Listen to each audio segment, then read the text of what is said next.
म्हणजे कुळानं पितरांना दिलेलं ते उन्नतीचं, उद्धाराचं, मुक्तीचं साधन आहे महाराज. त्याच्याशिवाय मुक्त होत नाही. म्हणून 3 ऋण सांगितलेले: देव ऋण, ऋषी ऋण आणि पितृ ऋण.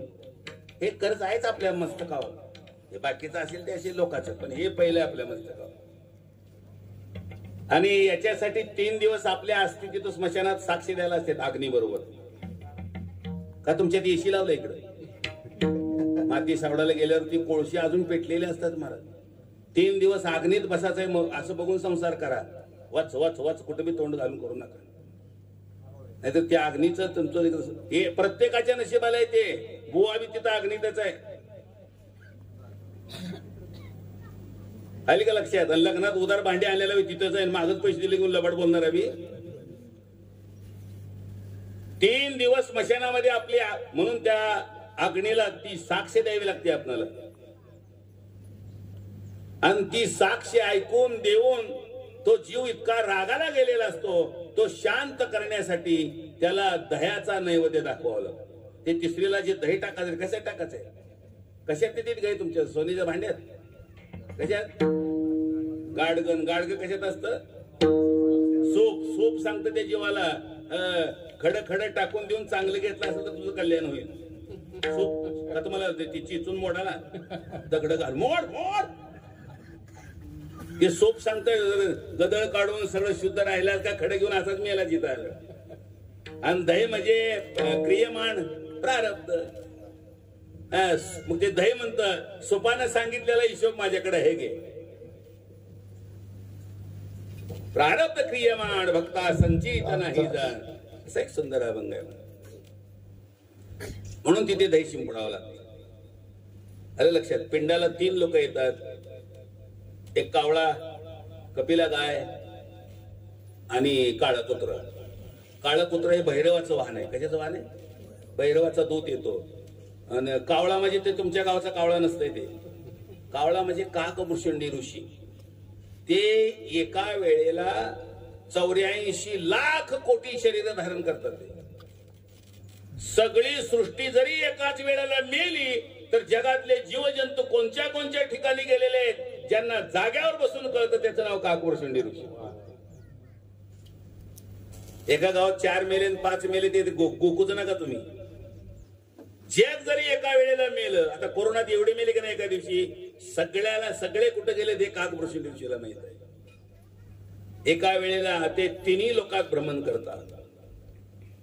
ते आलेला कावळा असतो तो काकभूषणी ऋषी असतो. महाराज, हे तुमच्या गावाचं कावळं पातोडी उचल, शेंगदाण उचल,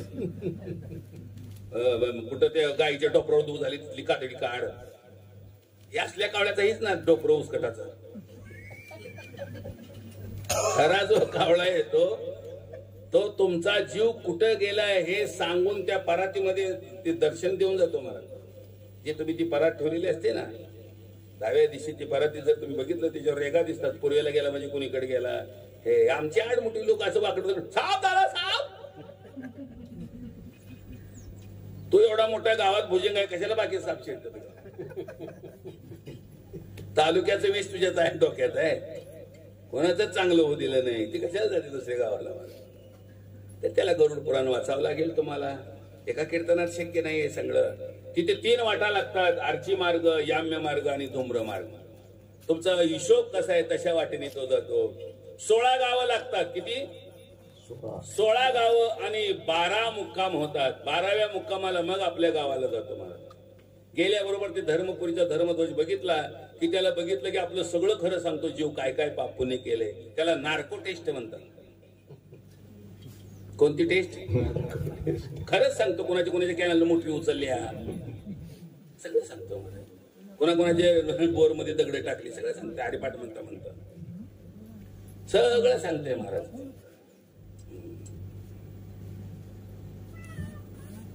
सगळं कळतं त्याला. हे शरीराने केलेलं पाप पुण्य धर्मध्वज रेकॉर्ड करतो. आणि मनानं, आता तुमच्या डोक्यात कीर्तनात मनात काय विचार चालू आहे याचं एक रेकॉर्डिंग करणारे दुसरी युनिट आहे. त्याचं नाव आहे श्रवण आणि श्रवणी. ते ऑनलाईन करतात रेकॉर्ड. Online www.yahoo.com. मनातलं तिकडे उमटतं आणि शरीराने केलेलं धर्मध्वजाकडे जातं. दोघांची बेरीज केली जाते. याला प्रारब्ध म्हणतात. मागच्या 99 जन्माचं या जन्मातनं वजा करून टाकतात, राहिलेल्याला संचित म्हणतात. आणि हे संचित आपल्या पुढच्या जन्माचं काम आहे. भोगने ते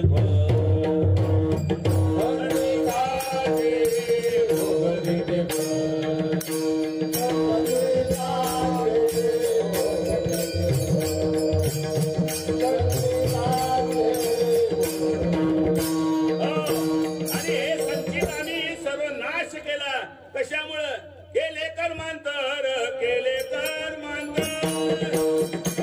केले कर्मांतर, केले कर्मांतर, केले कर्मांतर,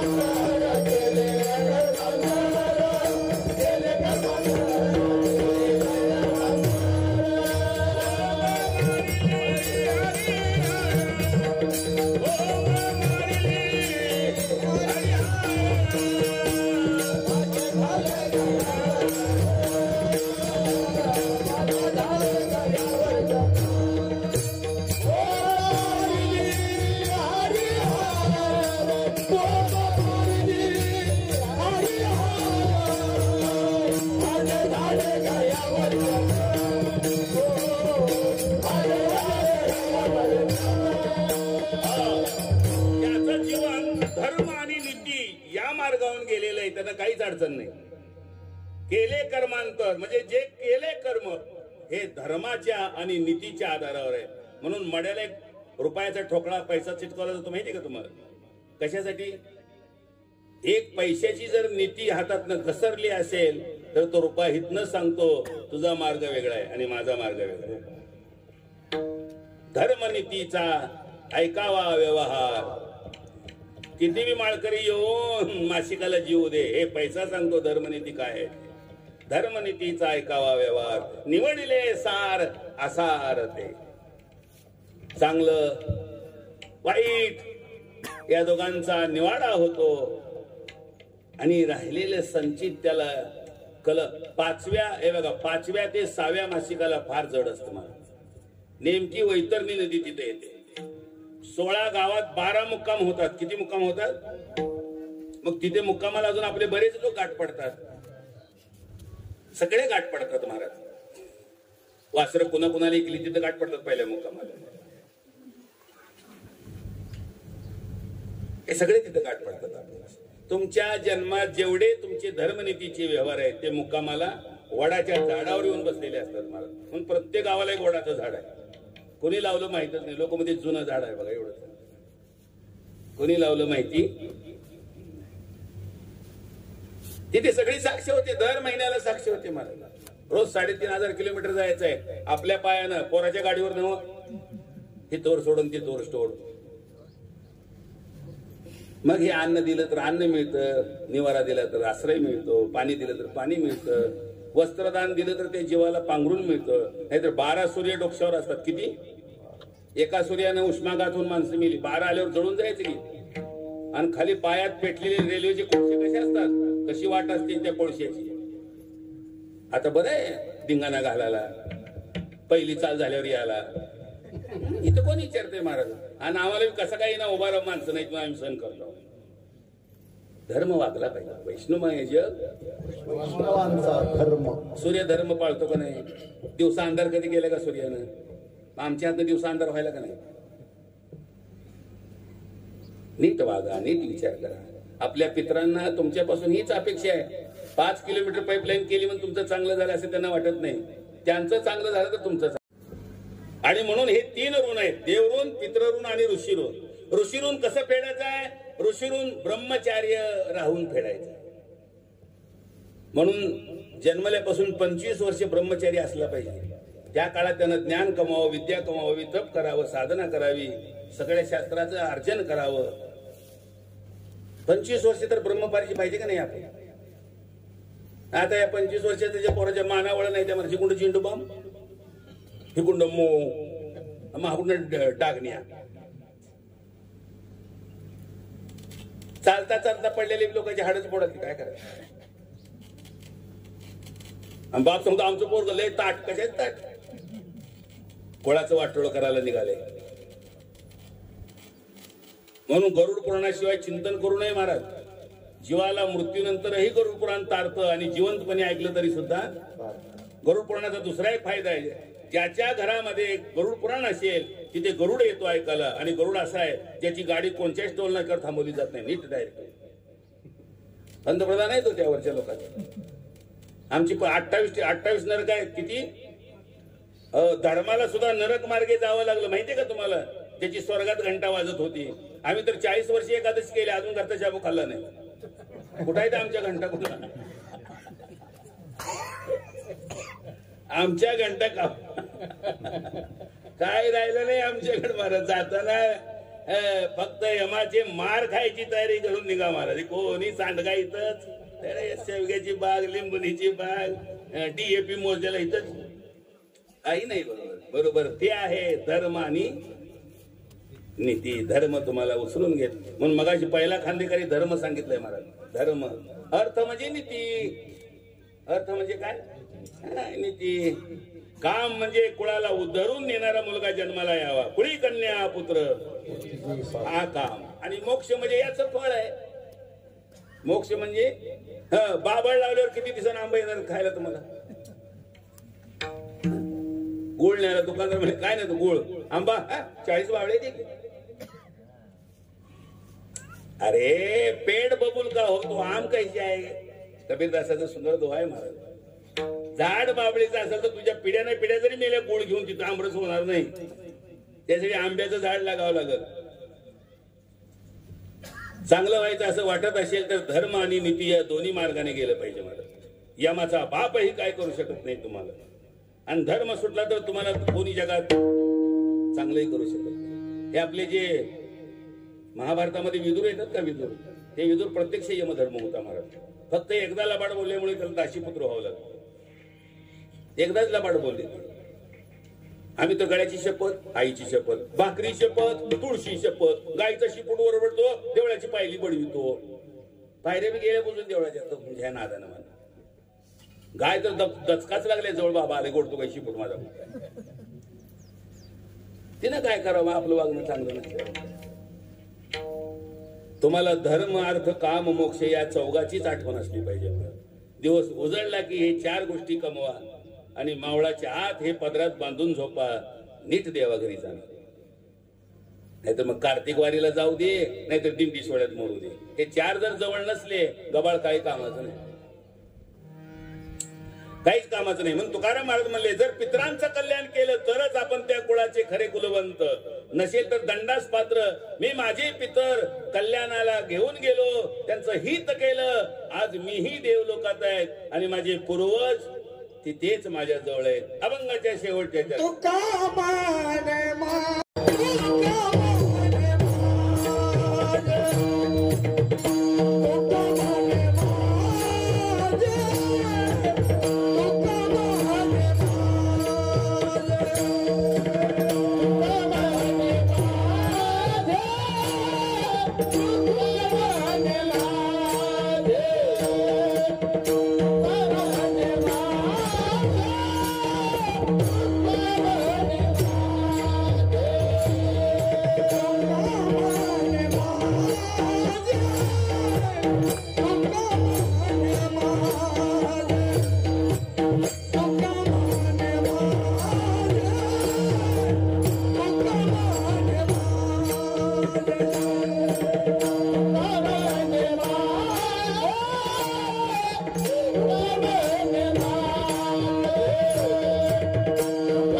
आज आवळा पूजन आहे. काय काय माहिती का तुम्हाला आवळ्याबद्दल? ह्या लोकांनाही लक्षात नाही महाराज, यांचा आज श्राद्ध आहे ना हे, असं भाग्य कोणालाच मिळत नाही महाराज. आवळा म्हणजे भगवान विष्णू प्रति दुसरे भगवान आहेत काय. आणि आज जर आवळ्याची पूजा केली तर तो वैकुंठ धामाला घेऊन जातो. म्हणून दुपारचं म्हणून आवळ्याचंच कीर्तन होतं सोलापूरचं, पण हे घेतल्यामुळे तिकडे गेलो नाही. फार मोठं भाग्य आहे तुमचं. कैलासवासी पोपटराव तात्या श्रीरंग माने विचितकर, त्याचं भाग्य कोणाला येत नाही महाराज. कोणत्या महाराज लोकांचं बी श्राद्ध आलं नाही आवळा पूजना दिवशी. फार मोठा पर्व काळ आहे. पौर्णिमा कालची गोपाष्टमी ते हे पौर्णिमा. गोपाष्टमी बद्दल मी तुम्हाला काय माहिती नाही. काल मी कव्याच्या कीर्तनात ते सगळं उलगडा केला, तेव्हा जाणी झाले आमचे लोक. माहितीये का गोपाष्टमी? गोपाष्टमी जे भगवान श्रीकृष्णाने ज्या दिवशी गोवर्धन उचलला ती तिथे म्हणजे गोपाष्टमी.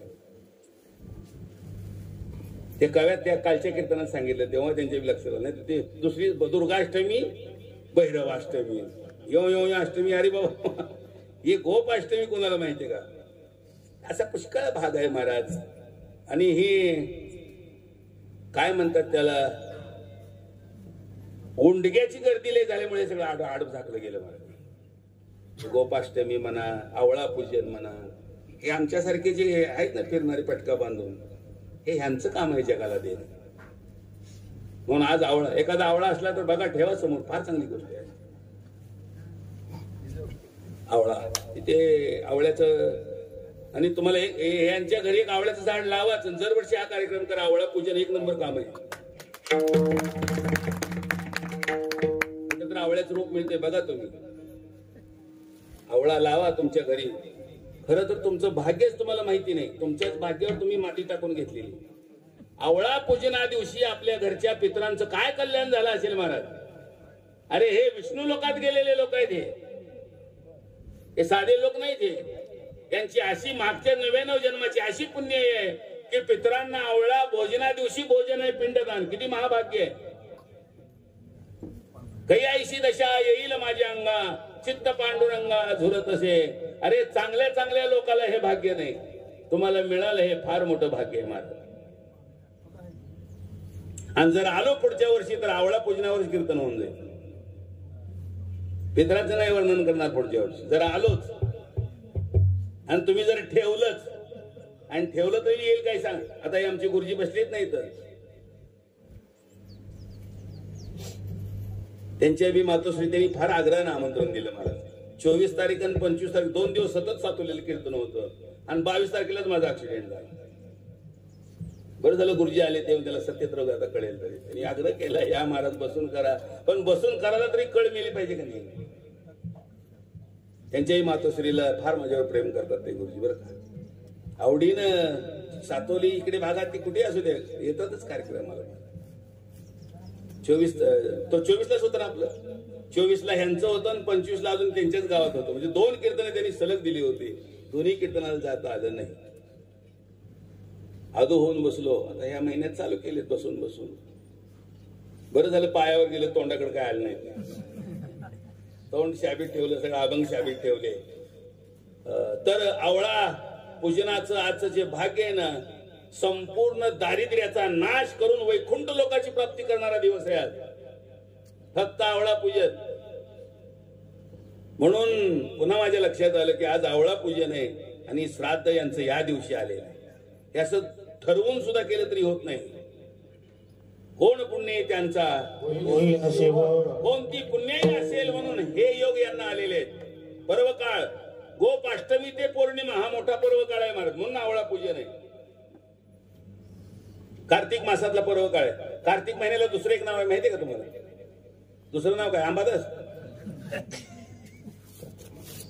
महाराज या असले प्रश्न विचारूनच कीर्तन सांगायचं, कीर्तन करायचं. त्याची कापडून धोतरून बट्या बघून सांगायचं नका. तुमचं जर चांगलं व्हायचं असेल तर. कार्तिक मासाचं दुसरं नाव आहे दामोदर मास. कोणता मास? हा. आणि हा आंघोळीचा महिना आहे. आंघोळ चुकली की दंड भोगावा लागतो. दोघांची आंघोळ चुकली. कुबेराची 2 पोरं होती, यमल आणि अर्जुन. यांची या महिन्यात आंघोळ चुकली, वृक्षाच्या योनीत गेले. कुठे गेले? कुबेराची. आपला तर फटक्यात पाय. आम्ही जायचं चिंचरुटाच्या. हे गोपाल कृष्ण ते उकळवडीत गेले का नाही, ते कुठं अडकलं? ह्याच झाडात अडकलं आणि त्या दोघाचा उद्धार झाला. आमच्या गावाला उकळ घेऊन देऊया. तेव्हा नीट लक्षात घ्या, आंघोळ कशी करावी यालाही शास्त्र आहे. आणि कार्तिक महिन्यात कशी करावी याला काकड आहे. काकड्याचं जरा कीर्तन व्यवस्थित पाहिजे महाराज. निस्ती आंघोळ जरी आंघोळ केलेल्याचं भाग्य घेऊन सत्यभामा या जन्मात देवाची पत्नी झाली. फक्त आंघोळ केली कार्तिक महिन्यात, काही केलं नाही. पद्मपुराण वाचून ते काकडा कळत असतो मला. तर आज योग चांगला आहे, आवळा पूजनाचा योग आहे. तुमची पितरांची तर पंगत होईलच होईल, पण आजच्या या अन्नदानातून भगवान विष्णू खुश होतील की माझा जन्म उत्सव यांनी साजरा केला. आवळा हे देवाचं रूप आहे, विष्णू रूप आहे आवळा. आणि म्हणून आवळा पूजनाचं आज भाग्य मोठं आहे. इथून गेल्यानंतर घरी जरा आवळ्याचं पूजन करा. मालकीनी विचारलं तर गपचीप सांगा, अंगावर जाऊन सांगू नका. कधीच नाही आज कशाला आवळा आणला, ग बस बाय म्हणत आपलं चांगलं होतं. तर हे आपल्या कल्याणाचं आहे. म्हणून त्यांचं योगायोग असा मोठा आहे. पोपटराव त्यांना तात्या मनाची श्रीरंग माने यांचा हा श्राद्धाचा दिवस आहे. विजयकुमार पोपट माने हा एक मुलगा, दिलीप कुमार आणि बाळासाहेब 3 मुलं आहेत. शक्यतो 3 मुलावर मी एक पुस्तक लिहायचं ठरवलंय. 3 तिरकोट मध्ये कोणत्याही 3 भावाभावाचा जर इतिहास काढला तर 99% रिझल्ट चांगला नाही, पण हे त्याच्या विरुद्ध आहे. महाराज आज एवढी मोठी उत्सव केला, आज पितरांच्यासाठी एवढं दानधर्म केला, आणि त्यात योगायोग आज त्यांचं आवळा पूजना दिवशी हे अन्नदान घडलं. एक नाही 1 कोटी यज्ञाचं फळ आहे आवळ्या दिवशी जो अन्नदान करतो त्याला. 1 कोटी यज्ञाचं फळ आहे. आवळा काय तुम्हाला पित्त नाश करायला तोंडात टाकून चांगलाच नाही, ते आमच्या वागण्याचं फळ आहे, वेडवाकडं वागून चांगल्याचं. तर आवळा पूजन जरूर करा. संध्याकाळी सुद्धा यांच्या फोटो पुढे एखादा आवळा आणा, आणि नसेल तर आवळ्याचा एखादा फांटा पिंटा असला तरी चालेल. पण पुढच्या वर्षी जोपर्यंत इथं आपलं हे पुण्यतिथी येईल त्या दिवशी ओरिजिनल आवळा इथं असला पाहिजे. एक रोप आणा, ते भगवान विष्णूचं रूप आहे आणि तुमचं रक्षण करणारा भगवान विष्णू आहे. आज त्यांनी आपल्या पितरांचं रक्षण केलेलं आहे, कारण तिथीच पितरांची आज आवळा पूजनेला आलेले. मग तुका म्हणे माझे भार उतरले. तुमच्या पितरांचं काही चिंतन करायची गरज नाही. वर्षाला एकदा हा कार्यक्रम करा, म्हणजे डबल बेनिफिट. आवळा पूजनाचं फळ, अन्नदानाचं फळ आणि पितरांचा मोक्ष, हे सगळं एकत्रित लागून आलेलं आहे. आमच्या तर नशिबाला येतं का नाही कुणाला माहिती. तेव्हा हे कमी भाग्य आहे महाराज. भाग्याचा उदय ते हे जोडी, अशा प्रकारचं हे भाग्य आहे. तेव्हा उदंड आयुष्य लाभो आणि या कुळात अशीच हरिभक्ती हो अशी प्रार्थना करून कीर्तनाला पूर्णविराम देऊ. किंबहुना तुमचे केले धर्म कीर्तन सिद्धी येत माझे उरले पायी कपन विठ्ठल.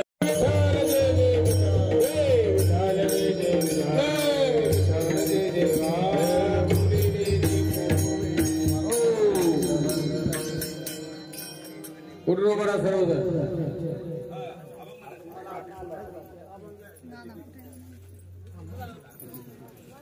आम्ही जातो तुम्ही कृपा सोजावी, आम्ही जातो तुम्ही कृपा सोजावी.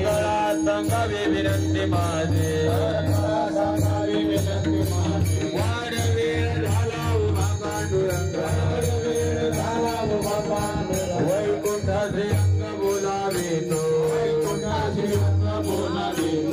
अंतकाळी विठू आम्हासी पवला, अंतकाळी विठू आम्हासी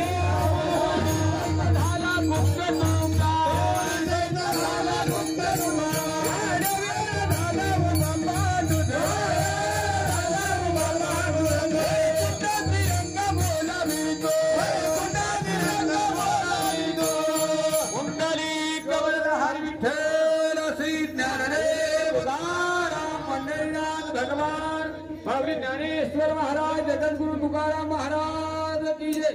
गुरुलेले गुरे वेरे वाकुडे महाराज महाराज नाही विचारिला धिकार म्या मुला महाराज महाराज तुका म्हणे ज्ञानेश्वराला सांभाळा.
आनंद पूजन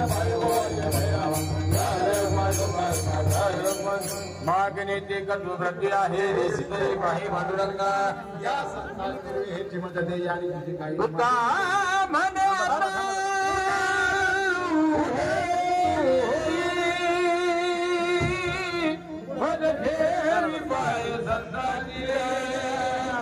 या संसार निर्वीर समरदियाने किती काही न मागो देवा ज्ञानदेव तुकाराम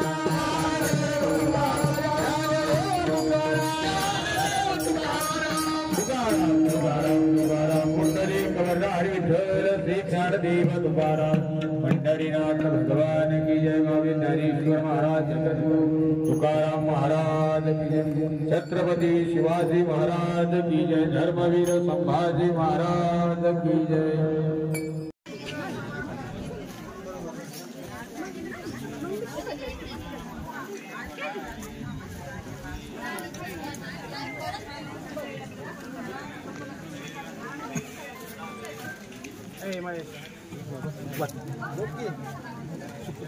अरे बाजी जाने सुकी बाजी बाजी बाजी जाने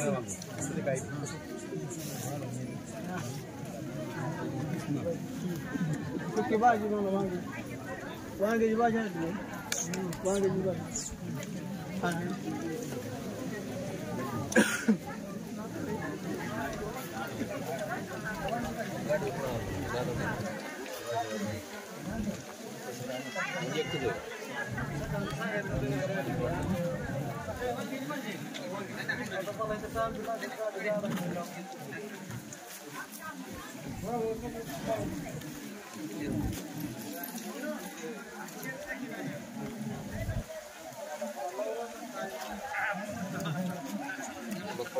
जाओ जाओ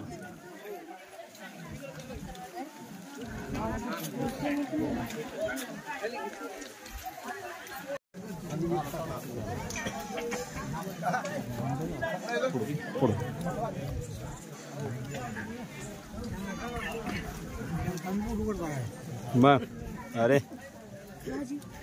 इसरायला नाही पाहिजे पुन्हा कोण कोण आलत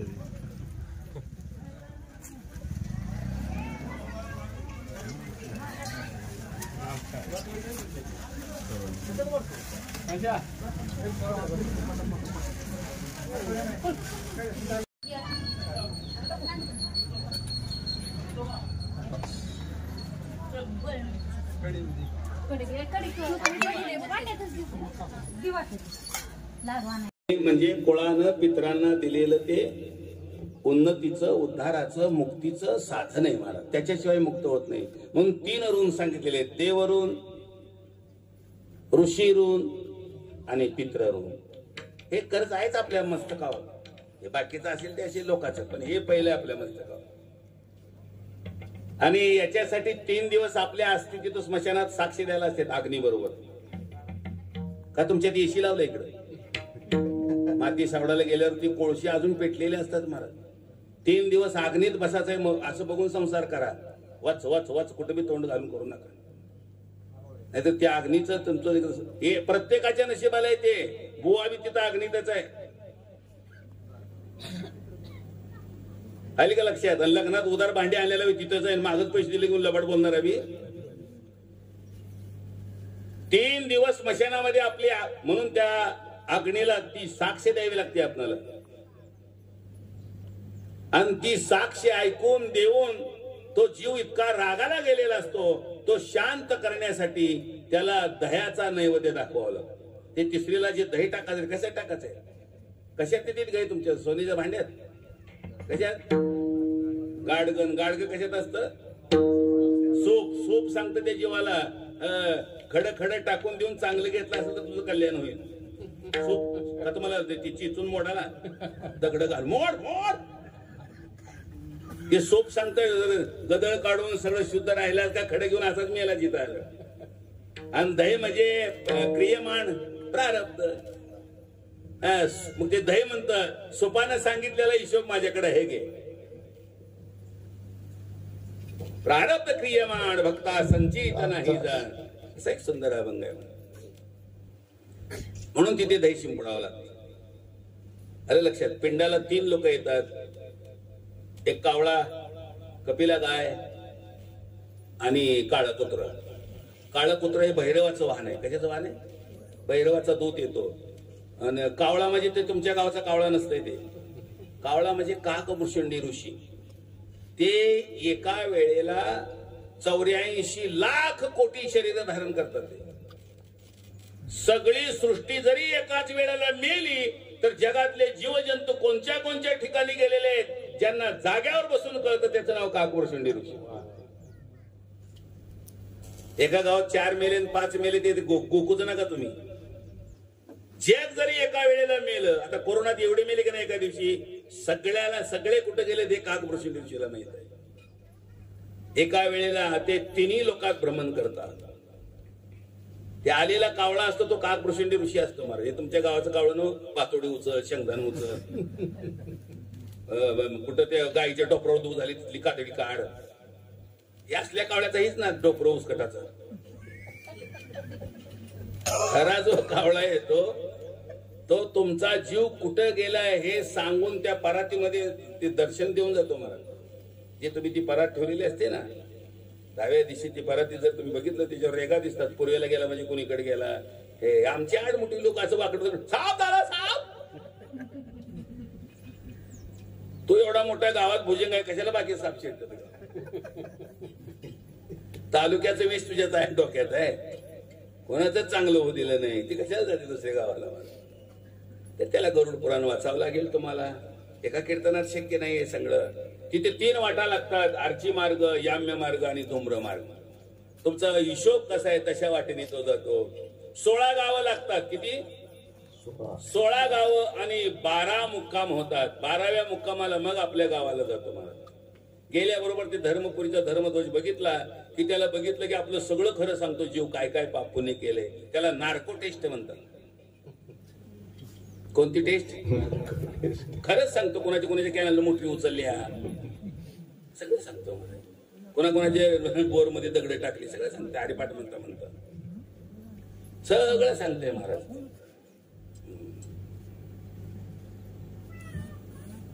सगळं कळतं त्याला. हे शरीराने केलेलं पाप पुण्य धर्मध्वज रेकॉर्ड करतो. आणि मनानं आता तुमच्या डोक्यात कीर्तनात मनात काय विचार चालू आहे याचं एक रेकॉर्डिंग करणारे दुसरी युनिट आहे ती. त्याचं नाव आहे श्रवण आणि श्रवणी. ते ऑनलाईन करतात रेकॉर्ड. Online www.yahoo.com. मनातलं तिकडे उमटतं आणि शरीराने केलेलं धर्मध्वजाकडे जातं. दोघांची बेरीज केली जाते. याला प्रारब्ध म्हणतात. मागच्या 99 जन्माचं या जन्मातनं वजा करून टाकतात. राहिलेल्याला संचित म्हणतात. आणि हे संचित आपल्या पुढच्या जन्माचं काम आहे. भोगने ते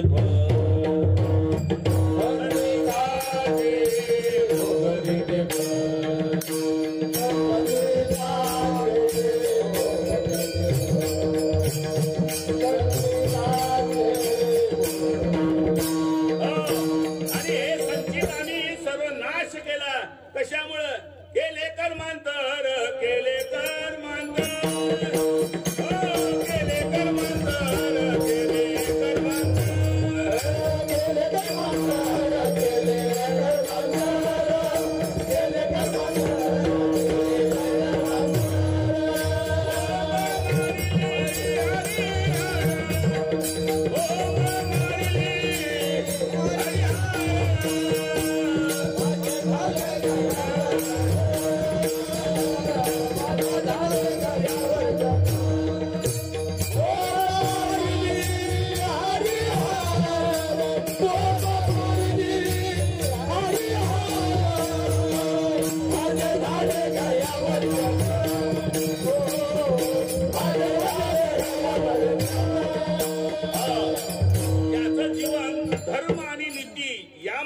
केले त्यांना काहीच अडचण नाही. केले कर्मांतर म्हणजे जे केले कर्म हे धर्माच्या आणि नीतीच्या आधारावर आहे. म्हणून मड्याला 1 रुपयाचा ठोकळा पैसा चिटकवला जातो माहिती का तुम्हाला? कशासाठी?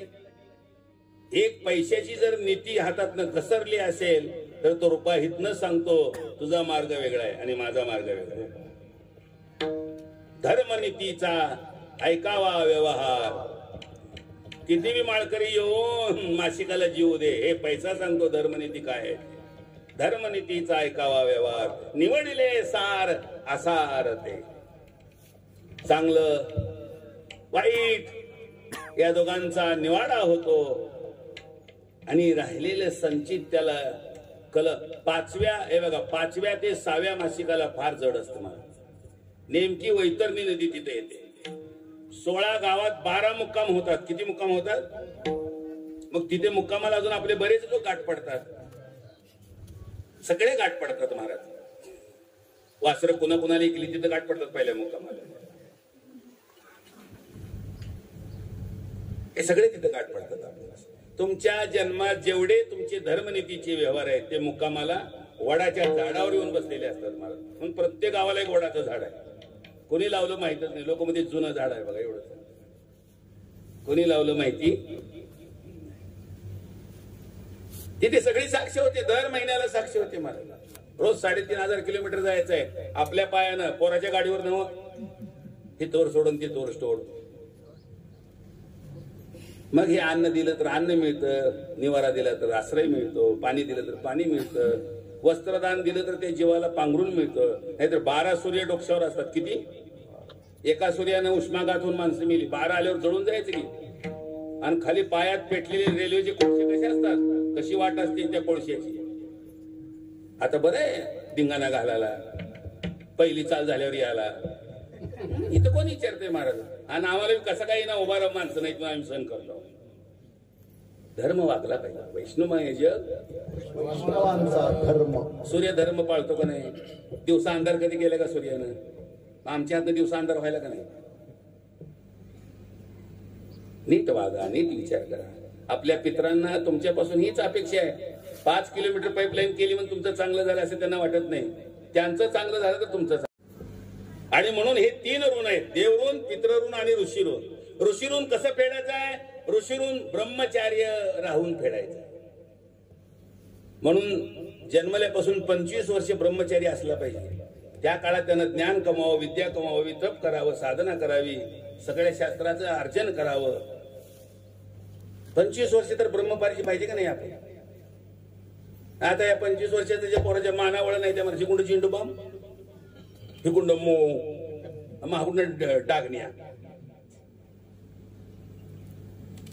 चालता चालता पडलेले लोकांची हाडच फोडत. काय करायचं? बाप सांगतो आमचं पोरग लय ताट. कशाच ताट? कोळाचं वाटोळ करायला निघाले. म्हणून गरुड पुराणाशिवाय चिंतन करू नये महाराज. जीवाला मृत्यूनंतरही गरुड पुराण तारतं आणि जिवंतपणे ऐकलं तरी सुद्धा. गरुड पुराणाचा दुसरा एक फायदा आहे. ज्याच्या घरामध्ये गरुड पुराण असेल तिथे गरुड येतो ऐकायला. आणि गरुड असा आहे ज्याची गाडी कोणत्याच टोल नाक्यावर थांबवली जात नाही. नीट डायरेक्ट पंतप्रधान आहे तो त्यावरच्या लोकांचा. आमची 28 नरक आहेत. किती? धर्माला सुद्धा नरक मार्गे जावं लागलं माहितीये का तुम्हाला? त्याची स्वर्गात घंटा वाजत होती. आम्ही तर 40 वर्ष एकादशी केली, अजून घरचा शाबू खाल्ला नाही. कुठं आहे आमच्या घंटा? कुठं आमच्या घंटा का काय राहिलं नाही आमच्याकडे महाराज. जाताना फक्त यमाचे मार खायची तयारी करून निघा महाराज. कोणी सांडगा इथंच, शेवग्याची बाग, लिंबुनीची बाग, DAP मोजलेला इथंच काही नाही. बरोबर ते आहे धर्म आणि नीती. धर्म तुम्हाला उचलून घेत. म्हणून मगाशी पहिला खांदेकरी धर्म सांगितलंय महाराज. धर्म अर्थ म्हणजे नीती. अर्थ म्हणजे काय? नीती. काम म्हणजे कुळाला उद्धरून नेणारा मुलगा जन्माला यावा. कुळी कन्या पुत्र हा काम. आणि मोक्ष म्हणजे याचं फळ आहे. मोक्ष म्हणजे बाबळ लावल्यावर किती दिवसांना आंबा येणार खायला तुम्हाला? गुळ न्यायला दुकानदार म्हणजे काय नाही गुळ आंबा 40 बावळे दे. अरे पेट बबूल का होतो आम कैसे आहे? कबीरदासाचा सुंदर दोहा आहे महाराज. झाड बाबळीचं असेल तर तुझ्या पिढ्या नाही पिढ्या जरी मेल्या गोड घेऊन तिथं आंबरस होणार नाही. त्यासाठी आंब्याचं झाड लागावं लागल. चांगलं व्हायचं असं वाटत असेल तर धर्म आणि नीती या दोन्ही मार्गाने गेलं पाहिजे महाराज. यमाचा बापही काय करू शकत नाही तुम्हाला. आणि धर्म सुटला तर तुम्हाला कोणी जगात चांगलंही करू शकत नाही. हे आपले जे महाभारतामध्ये विदुर येतात का, विदुर, हे विदुर प्रत्यक्ष यमधर्म होता महाराज. फक्त एकदा लबाड बोलल्यामुळे त्याला दाशीपुत्र व्हावं लागलं. एकदाच लबाड बोलले. आम्ही तर गळ्याची शपथ, आईची शपथ, भाकरी शपथ, तुळशी शपथ, गायचा शिपूट ओरडतो, देवळाची पायली बडवितो. पायऱ्या बी गेल्या बोलून देवळाच्या ह्या नादानं मला गाय तर दचकाच लागले. जवळ बाबा आले, गोडतो काही शिपूट माझा. तिनं काय करावं, आपलं वागणं चांगलं नसतं. तुम्हाला धर्म अर्थ काम मोक्ष या चौघाचीच आठवण असली पाहिजे. दिवस उजळला की हे 4 गोष्टी कमवा आणि मावळाच्या आत हे पदरात बांधून झोपा. नीट देवा घरी जाणार. नाहीतर मग कार्तिक वारीला जाऊ दे, नाहीतर दिंडी सोहळ्यात मोडू दे. हे 4 जर जवळ नसले, गबाळ काही कामाचं नाही, काहीच कामाचं नाही. म्हणून तुकाराम महाराज म्हणले, जर पितरांचं कल्याण केलं तरच आपण त्या कुळाचे खरे कुलवंत. नसेल तर दंडास पात्र. मी माझे पितर कल्याणाला घेऊन गेलो, त्यांचं हित केलं. आज मीही देवलोकात आहेत आणि माझे पूर्वज तिथेच माझ्या जवळ आहेत. अभंगाच्या शेवटच्या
भाग्याचा दिवस. आज आवळा पूजन आहे. काय माहिती का तुम्हाला आवळ्याबद्दल? ह्या लोकांनाही लक्षात नाही महाराज. यांचा आज श्राद्ध आहे नाही, असं भाग्य कोणालाच मिळत नाही महाराज. आवळा म्हणजे भगवान विष्णू प्रति दुसरे भगवान आहेत काय. आणि आज जर आवळ्याची पूजा केली तर तो वैकुंठ धामाला घेऊन जातो आवळा. म्हणून दुपारचं म्हणून आवळ्याचंच कीर्तन होतं सोलापूरचं, पण हे घेतल्यामुळे तिकडे गेलो नाही. फार मोठं भाग्य आहे तुमचं. कैलासवासी पोपटराव तात्या श्रीरंग माने विचितकर, हे असं भाग्य कोणाला येत नाही महाराज. कोणत्या महाराज लोकांचं बी श्राद्ध आलं नाही आवळा पूजना दिवशी. फार मोठा पर्व काळ आहे. पौर्णिमा काय कालची गोपाष्टमी ते हे पौर्णिमा. गोपाष्टमी बद्दल तुम्हाला काय माहिती नाही. तर काल मी कव्याच्या कीर्तनात ते सगळं उलगडा केला. तेव्हा जाणे झाले आमचे लोक. माहितीये का गोपाष्टमी? गोपाष्टमी जे भगवान श्रीकृष्णाने ज्या दिवशी गोवर्धन उचलला ती तिथे म्हणजे गोपाष्टमी. ते कव्यात त्या कालच्या कीर्तनात सांगितलं तेव्हा त्यांच्या लक्षात नाही. ते दुसरी दुर्गाष्टमी, भैरवाष्टमी, यो यो अष्टमी. अरे बाबा, हे गोपाष्टमी कोणाला माहितीये का? असा पुष्कळ भाग आहे महाराज. आणि हे काय म्हणतात त्याला, उंडग्याची गर्दी लय झाल्यामुळे सगळं आडप झाकलं गेलं महाराज. गोपाष्टमी म्हणा, आवळा पूजन म्हणा, हे आमच्यासारखे जे आहेत ना फिरणारे पटका बांधून, हे ह्यांचं काम आहे जगाला देणं. म्हणून आज आवळा, एखादा आवळा असला तर बघा ठेवा समोर, फार चांगली गोष्ट आहे. आवळा तिथे आवळ्याचं. आणि तुम्हाला यांच्या घरी एक आवळ्याचं झाड लावायचं. दरवर्षी हा कार्यक्रम करा. आवळा पूजन एक नंबर काम आहे. आवळ्याचं रोप मिळते बघा तुम्ही. आवळा लावा तुमच्या घरी. खरं तर तुमचं भाग्यच तुम्हाला माहिती नाही. तुमच्याच भाग्यावर तुम्ही माती टाकून घेतलेली. आवळा पूजना दिवशी आपल्या घरच्या पितरांचं काय कल्याण झालं असेल महाराज. अरे हे विष्णू लोकात गेलेले लोक आहेत. हे साधे लोक नाही. ते त्यांची अशी मागच्या 99 जन्माची अशी पुण्य आहे की पितरांना आवळा भोजना दिवशी भोजन आहे, पिंडदान. किती महाभाग्य आहे. कैयाईशी दशा येईल माझ्या अंगा, चित्त पांडुरंगा झुरत असे. अरे चांगल्या चांगल्या लोकांना हे भाग्य नाही. तुम्हाला मिळालं हे फार मोठं भाग्य आहे माझं. आणि जर आलो पुढच्या वर्षी तर आवळा पूजनावरच कीर्तन होऊन जाईल. पितराचं नाही वर्णन करणार पुढच्या वर्षी. जर आलोच आणि तुम्ही जर ठेवलंच, आणि ठेवलं तरी येईल काय सांग. आता हे आमची गुरुजी बसलीच नाही तर त्यांच्या बी मातोश्री त्यांनी फार आग्रहानं आमंत्रण दिलं मला. 24 तारीख आणि 25 तारीख 2 दिवस सतत सातवलेलं कीर्तन होतं. आणि 22 तारखेलाच माझा ऍक्सिडेंट झाला. बरं झालं गुरुजी आले तेव्हा त्याला सत्यत्र आता कळेल. तरी त्यांनी आग्रह केला या महाराज बसून करा. पण बसून करायला तरी कळ मिळली पाहिजे का नाही. त्यांच्याही मातोश्रीला फार माझ्यावर प्रेम करतात ते गुरुजी. बरं का आवडीनं सातवली इकडे भागात ती कुठे असू दे येतातच कार्यक्रमाला. 24लाच होतं ना आपलं. 24ला ह्यांचं होतं आणि 25ला अजून त्यांच्याच गावात होतं. म्हणजे 2 कीर्तनं त्यांनी सलग दिली होती. दोन्ही कीर्तनाला जाता आलं नाही. आदो होऊन बसलो. आता ह्या महिन्यात चालू केलेत बसून बसून. बरं झालं पायावर गेलं, तोंडाकडे काय आलं नाही. तोंड शाबीत ठेवलं, सगळं अभंग शाबीत ठेवले. तर आवळा पूजनाचं आजचं जे भाग्य आहे ना, संपूर्ण दारिद्र्याचा नाश करून वैकुंठ लोकांची प्राप्ती करणारा दिवस आहे आज. फक्त आवळा पूजन. म्हणून पुन्हा माझ्या लक्षात आलं की आज आवळा पूजन आहे आणि श्राद्ध यांचं या दिवशी आलेलं आहे. हे असं ठरवून सुद्धा केलं तरी होत नाही. कोण पुण्य त्यांचा कोणती पुण्याई असेल म्हणून हे योग यांना आलेले आहेत. पर्व काळ गोपाष्टमी ते पौर्णिमा हा मोठा पर्व काळ आहे महाराज. म्हणून आवळा पूजन आहे. कार्तिक मासातला पर्व काळ आहे. कार्तिक महिन्याला दुसरं एक नाव आहे माहितीये का तुम्हाला? दुसरं नाव काय? अंबादास. महाराज या असले प्रश्न विचारूनच कीर्तन सांगायचा, कीर्तन करायचं. त्याची कापडून धोतरून बट्या बघून सांगायचं नका. तुमचं जर चांगलं व्हायचं असेल तर कार्तिक मासाचं दुसरं नाव आहे दामोदर मास. कोणता मास? हा. आणि हा आंघोळीचा महिना आहे. आंघोळ चुकली की दंड भोगावा लागतो. दोघांची आंघोळ चुकली. कुबेराची 2 पोरं होती, यमल आणि अर्जुन. यांची या महिन्यात आंघोळ चुकली, वृक्षाच्या योनीत गेले. कुठे गेले? कुबेराची. आपला तर फटक्यात पाय. आम्ही जायचं चिंचरुटाच्या. हे गोपाल कृष्ण ते उकळ उडीत गेले का नाही, ते कुठं अडकलं? ह्याच झाडात अडकलं आणि त्या दोघांचा उद्धार झाला. आमच्या गावाघरला उकळ घेऊन देऊया. तेव्हा नीट लक्षात घ्या, आंघोळ कशी करावी यालाही शास्त्र आहे, आणि कार्तिक महिन्यात कशी करावी याला काकडा आहे. काकड्याचं जरा कीर्तन व्यवस्थित पाहिजे महाराज. निस्ती आंघोळ केलेल्याचं भाग्य घेऊन सत्यभामा या जन्मात देवाची पत्नी झाली. फक्त आंघोळ केली कार्तिक महिन्यात, काही केलं नाही. पद्मपुराण वाचून ते काकडा कळत असतो महाराज. तर आज योग चांगला आहे, आवळा पूजनाचा योग आहे. तुमची पितरांची तर पंगत होईलच होईल, पण आजच्या या अन्नदानातून भगवान विष्णू खुश होतील की माझा जन्म उत्सव यांनी साजरा केला. आवळा हे देवाचं रूप आहे, विष्णू रूप आहे आवळाचं. आणि म्हणून आवळा पूजनाचं आज भाग्य मोठं आहे. इथून गेल्यानंतर घरी जरा आवळ्याचं पूजन करा. मालकीनी विचारलं तर गपचूप सांगा, अंगावर जाऊन सांगू नका. कधीच नाही आज कशाला आवळा आणला, ग बस बाय म्हणत आपलं चांगलं होतं. तर हे आपल्या कल्याणाचं आहे. म्हणून त्यांचं योगायोग असा मोठा आहे. पोपटराव, त्यांना तात्या मनाचे श्रीरंग माने यांचा हा श्राद्धाचा दिवस आहे. विजयकुमार पोपट माने हा एक मुलगा, दिलीप कुमार आणि बाळासाहेब, 3 मुलं आहेत. शक्यतो 3 मुलावर मी एक पुस्तक लिहायचं ठरवलं. 3 तिरकोट मध्ये कोणत्याही 3 भावाभावाचा जर इतिहास काढला तर 99% रिझल्ट चांगला नाही. पण हे त्याच्या विरुद्ध आहे महाराज. आज एवढी मोठी उत्सव केला, आज पितरांच्यासाठी एवढं दानधर्म केला, आणि त्यात योगायोग आज त्यांचं आवळा पूजना दिवशी हे अन्नदान घडलं. एक कोटी यज्ञाचं फळ आहे आवळ्या दिवशी जो अन्नदान करतो त्याला. 1 कोटी यज्ञाचं फळ आहे. आवळा काय तुम्हाला पित्तनाश करायला तोंडात टाकून चांगलाचं नाही, ते आमच्या वागण्याचं फळ आहे, वेडवाकडं वागून चांगले. तर आवळा पूजन जरूर करा.